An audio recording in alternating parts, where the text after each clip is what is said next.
Good morning, Supercar Sunday brought to you by Porsche Woodland Hills. And for today's segment, what did Addy bring? Once again, he beat me here. He's got a big smile on his face. And I keep telling people, you never know what this man's gonna bring in. Addy, what in the world? So, U.S. military, okay, 5-ton tractor. I think they use it as a tank hauler. I don't have the trailer. I have the tank, I have this, I don't have the trailer. Are you gonna get the trailer? What am I gonna do with the trailer? Well, Am I gonna drive a freaking tank on the streets on a trailer? That's not gonna happen. So I bought this thing way before I had the tank. Wait, so you have the matching tank? I don't know if it's matching. This is US, the tank is German. I guess you can match them up. So I first time I went to Addy's house, he said, come on over and see what I've got. And he has a tank. He has and I'm a civilian. I've never been around a tank in my life. And he says, would you like me to start it up? So he starts it up and I get to go inside and play G.I. Joe. And yeah, he has a tank too. So actually the story about this is I have an animal rescue and I get donation. Okay. And I would get so many pallets, could be like 30,000 pounds. So I would go to Whittier back and forth with a trailer. I said, why don't I buy myself a tractor and a trailer, like a big 53-foot trailer, leave the trailer at the warehouse. They will fill it up, and once a month, once every 2 months, I'll go with a tractor and pick it up. But I said, I want an automatic because I don't want to shift. It would be just easier. I said, where do I find the cheapest automatic tractor? I said, military. Because the militaries are Allison automatic. Are they really? They really are. This one is automatic. I had no idea. I thought they were all manual. 5-speed automatic. But you also have a semi-truck too. Yeah, but that I bought later. So this I've had for like 7 years. Well, things did not quite work out, so then I ended up with it anyway. But it's kind of like a fun toy. Okay. You know. What's the reaction? So we always ask, what's the reaction depending on what car you drive? Because it could be a Jaguar XJ220, it could be a 959 Porsche, a Gullwing Mercedes, and now you have, is this what they call Ma Deuce? No, it's a deuce and a half. Deuce and a half. Deuce and a half is a 2.5 ton. And this is what? This is a 5. 5 ton. 5 ton, yeah. So the deuce and a half is a little smaller. Okay. Deuce and a half typically has a bed in the back. Okay. You know, to carry cargo, troops, whatever it is. This is a tractor. Ah, got And it. he actually realized, look, the military built the fifth wheel higher than standard. You see that? So normal civilian trailer will not quite fit on it. Geez. They will sit a little bit in an angle. You see? The frame is higher than a normal tractor. You can make it work, but it wasn't really designed for that, you know. It's a 6x6, so it's all-wheel drive, you know, and wheels are bigger than normal tractor wheels. So that's what it is. So it is what it is, you know. Good grief. It's unbelievable. Look at the strength of this thing. Well, you're mini. What state did you find it? Colorado. So Running, driving, they deliver? Running, drive. No, not delivered. No. So I got my friend who has a Class A. I say, you know, I just bought this thing. It was cheap. It was $9,500. Okay. Okay. I said, let's fly to Colorado and drive it. So we drove it almost. Did you really? Yeah, we drove it almost straight through in the snow. You know, it was freezing cold. This thing doesn't seal that well. Does it have a heater? It does, but it's like, Yeah. you know, it's not like really good. It's not like really good. Right. So that's what it is. How often do you drive it? I don't drive it that often, not often enough. And what's the reaction on the road? You're driving down the road. I don't get that much, you know, I get people doing this, saluting. The best reaction I get on 4th of July. Sure. I used to drive it all the way to the Hollywood Bowl and drive it on Hollywood Boulevard and then Sunset and go all the way to PCH. Wow. And then come back. You know, so wow, that's actually a lot of work in a it's a vehicle. lot of freaking work, especially on the highland on a narrow street. Yeah, I mean, it's not narrow. How, but how hard lane. is it? How hard is it to turn the steering wheel with those big tires? Easy. Good power steering. Good power steering. Easy. Wow. Easy. So it's really not a problem to drive this thing. And it's scary, you know, scary for other people. Sure. You're driving a little Mini or a Fiat or whatever it is, and you come toward this thing. Look at it. Think about it, driving a normal car, and then Jeez. it's a little intimidating. No? Go stand in front of it. Look at this. I'm little, but look, my head is into the headlight. You see how big this thing is? I mean, I'm not a comparison, but you know, you drive it on the street, people just pull to the side and just stop. Got it. You know. Wow. So that's it. Look, I mean, look at the front axle. And what year is it? Do you recall? 92. 92. Only has 13,000 miles on it. Now, I'm sure a lot of guys in the military are cracking up that we're sitting here at Supercar Sunday talking about this vehicle that they've driven in, you know, they've used for practical applications, and here we are going crazy over it. But, you know, for us civilians, we don't get to see this stuff unless you bring it to the car show, or we go to a military show at a base, a parade perhaps, 4th of July parade. Yeah, exactly. Look, I've been in Los Angeles for quite a while, and I haven't seen another one actually driven on the road. Have you? You know, yeah, I know a guy that's got one, but we used it one year for Motor for Toys. We filled it with toys, and then we had a gentleman named Massis. He has a Russian dump truck, so we brought the dump truck. We filled that with toys, perfectly restored. Right. And but no, you don't see them. You don't see it. You know, unless you see somebody coming from the base, and you know, they're doing something with the military, moving stuff around, or the National Guard or something. Yeah. Want to open the engine for you? Holy cow! Yeah, let's see it. It's not the easiest. Do you have a ladder? thing. Huh? Do you have a ladder for us? No, look, I figured it out. So, hold 1 second. It's not the easiest thing, but it's doable for me.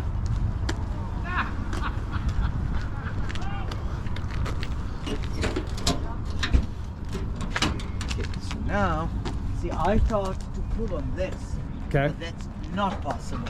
But if you do this, Wow. possible. Okay, then hold on. Locks into place. What? So then you go like this, Pin it. and then you pin it. Exactly.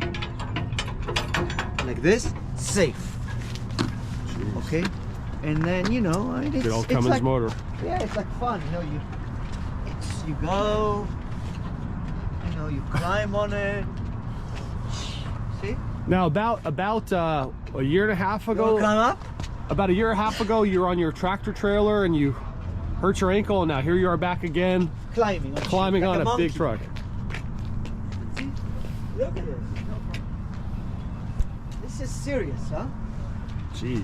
Yeah. It's not the biggest motor there is, you know, but it works. Wow. How many miles are on it, do you think? 13,000 miles. That's it?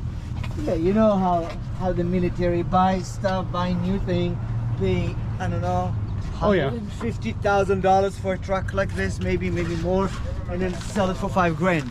Someone's making a lot of money. You know. Let's check out this side of the engine. Now, this morning it just fired right up, no problem. It fired up like better than any of my other cars. Really? Yes. There's something that people don't realize. 317. I don't know if they're familiar with military vehicle, but let me show you. So a lot of guys, see, you got the date 317, 211. Wow, the last time this was changed was 2011. Oh, what? Right. Filter? Yeah, March 17, yeah, Oh. the filters. Look at the size of the alternator. That's a monster. Yeah. Yeah. Wow. Now, there are stuff, I don't know if people are familiar with military vehicles. You know that you cannot accidentally turn lights on, and when you drive it, Okay. unless you turn some switches, you're not gonna have brake lights, you're not gonna have turn signals. Okay. You know, there are lights like this. You see this? Uh-huh. This is when you go into convoy, there's a little tiny light in here Okay. that the airplane cannot see from up above. So look, there's a safety. Look, all of them have it.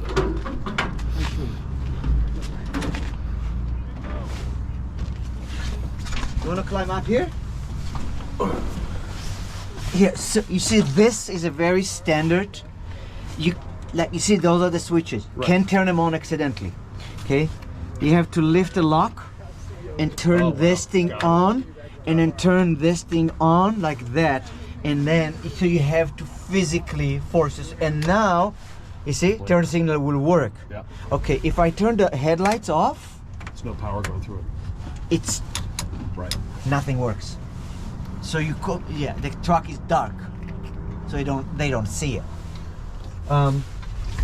And it came with the digital screens too that tell you all. Oh, these are military issued standard. Wow. No kidding, but wow.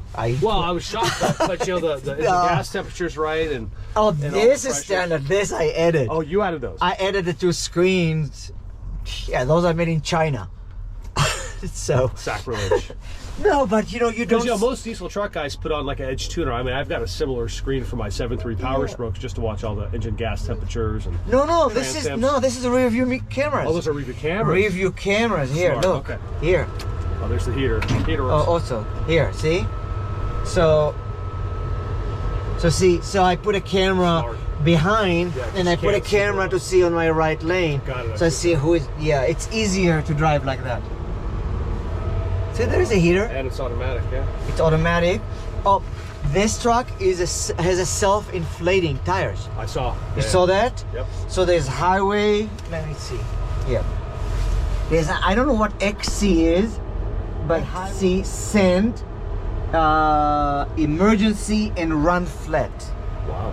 And then there's a whole system here that can reduce the pressure or inflate the tires. Unbelievable. You know, 2 gas tanks. This is just to tell. You see the gauge? Yeah. So it tells you what's in the left, tells you what's in the right, and then there's a little changeover right here. You see? Yep. A changeover between the tanks. Got it. That's all there is to it. And you can open this if you want to shoot. You know, you can. Oh, these open like that. You push it like that. You can have a machine gun. Wow. So you can. Or maybe. So when you were a kid, did you ever think that you would have a big military truck like this? Was it on the list? No, I didn't have a list. Are you kidding me? What I have a list? I wanted a rally bicycle. No. So you know, I say this every video we do, that you never know what Addie's gonna bring. And today I pulled up, he had a huge grin because it's not a sports car, it's not a classic car, it's not a concourse car, it's not a a production car. It's something entirely different. And one of the things that everybody loves about this segment is, you do have a little bit of everything. You're always smiling, you're always sharing, and the diversity of your collection. I mean, you may have one of the most diverse collections in the world, truthfully. Maybe, right? Yeah, because you have concourse winning cars down to military trucks to motorcycles. Yeah, a little bit of everything. I like things that are unique, not something that I would drive. I mean, I'm not taking away from the people that drive newer Corvettes, right? But there are many of them, right? So, I mean, there's nothing wrong with driving a 90-something or 2000-something Corvette. But it's not something that is so rare. You see them, exactly. So you like the stuff that you don't see all the time. So let me ask you this question: do you get them for you, or do you get them to share and to put smiles on people's faces? Because you really have, like last week we did your Healy with the big blower motor and the Hot Wheels, and you were talking about how when you drive it, the kids smile, they think it's a Hot Wheels, and the mom and the kids wave at you. And was that an Addy purchase, or was that a purchase to make other people smile? Actually, believe it or not, the purchase started when the big purchase started when the pandemic started, and I wanted to invest in something that I anticipated will go up in value. So I did that, and my investment is not for myself. All of these cars are all in my will to my non-profit. Every single one of them for the animals. Wow! Every single car. I mean, it's actually all registered together under a corporation. The corporation is the successor, or my non-profit will inherit So what people, cars. you know, everyone asks me who are you and what you do and all that stuff, and I don't ask people what they do. It's, you know, I don't ask people what they have. I appreciate people's privacy, and I just appreciate friendship, you know, for who people are. Right. So you are a tremendous animal lover, advocate for animals. You have a nonprofit to support animals. You've helped anything from monkeys to whales to cats to dogs. I even changed the FDA. People don't know that. Not single-handedly, but I don't know. It's not really part of the car thing, so I'll just gonna say it briefly. Since 1939, the FDA mandated animal testing for pharmaceutical drugs, and only December of 2022, after a 10 years fight with the FDA and lobbying and all that stuff, Okay. Congress passed it in both houses that animal testing in the United States for pharmaceutical is no longer needed. Wow. I started this thing 10 years ago. You know, I pushed it as far as I could. You know, I sued the FDA. I lost. Sued the FDA. I did. Wow. They put 9 lawyers against me. And then I lost on standing. They say, what is that Adi Gil and his organization, all that stuff? What did they lose? Why do you sue the FDA? You know, really? And then Wayne Pacelli, who was the head of HSUS and knows lobbying, got 2 senators, Cory Booker, and I forgot the one from, I think it's Kentucky, I forgot the name, and 56 supporters at the House. Wow. And they passed it as a bill. When it went in the House, no, into Congress, it was 100-0. Wow. It's unheard of. So I don't care, Republican, Democrat, whatever it is, you know, I thought it was necessary not to mandate animal testing. You know how many millions of animals were sitting in laboratory being tested for useless stuff? Because drugs tested on animals don't necessarily mean that they are safe for us. Right. So let me ask you this. What's your legacy then? What's the imprint you're leaving on the world? You know, I don't know. I try to make the world a better place, and you know, I push veganism. I think if it's not really necessary to kill animal, or you know what, pay the price yourself on what it is on your plate. If I want to eat something, I'll pay the price. I don't need a cow or chicken to pay the price with their life. That's my philosophy. I go, I pay $10 or whatever it is, I get my vegan burger, I pay for it. Nobody else sacrifice anything. That's my belief in this thing. Just like the Garden of Eden, everybody was living in peace. It's Peace is true. important. It's Peace true. is important. It's true. There was a peace there. Everybody, right? They were drinking water from the stream, and they were eating fruit from the trees. So if you want to go to heaven, get used to it now. Be vegan. You know, and so I try to make it like that. And if it's possible, listen, if somebody has to eat meat, it's a choice, right? But if you don't have to, maybe you can think about it and finish with it. My neighbor had a similar conversation with that. She started making pastrami, vegan pastrami. She ended up on Shark Tank. Get out. Yes, what's his name? The billionaire from Mark Cuban? Mark put $250,000 into her business. Now she's in 3,000 restaurants. Get out. Yes. You go to Ralph's, you see, and I'll give her a plug. It's called Unreal Deli. And the Unreal Deli started when she saw a vegan sticker on my Jaguar. She said, what is this vegan thing? And then we start a conversation. People resist the conversation. It's uncomfortable. She didn't. She went home, she thought about it, said, maybe I can do something. Unbelievable. Well, Adi, thank you for everything you do. You're a one-of-a-kind man.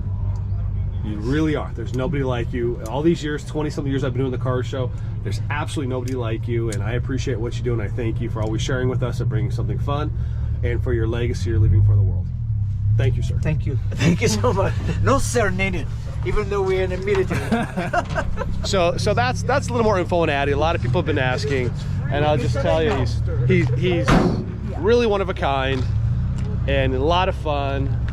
And he's become a very good friend, and we have fun out here. So supercarsunday.com, addycars.com. We'll see you out here.